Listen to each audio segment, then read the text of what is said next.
sa inyo, Sir Jimmy. Magramo, sa inyo pong pagkapanalo. Ano pong masasabi niyo sa inyo pong pagkapanalo ngayong gabi over kay Flores po?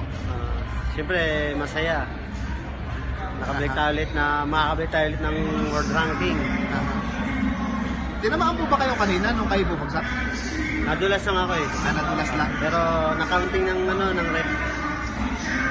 Pero ayos lang kasi panalo naman tayo eh. Kita ng mga tao.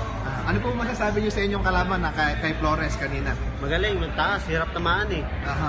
Kaya medyo nag-pressure na rin ako pagdating ng mga 5 rounds. Naririnig niyo po ba yung boses ng anak niyo kanina? Oo. Tinitir kayo Congratulations po sa inyong team at sa inyong pong coaches at sa lahat po ng boxer. Ano po bang inyong pong mensahe sa lahat po ng mga boxer po niya na katulad niyo po? Ang mensahe ko lang sa ibang boxer, mga kapwa ko boxer na huwag kayo mawawala ng pag-asa. At unang-una sa lahat, huwag niyong pababayaan sa sarili niyo, tsaka mag-training lang palagi. Laging magdasal sa Panginoon. Maraming salamat po, Cham. Magramo sa inyong pagkapanalo ngayon pong gabi dito sa Blow by Blow Okada. God bless you po sa inyo at sa inyo pong susunod pa pong mga career. God bless po. Thank you po. Thank you, Cham.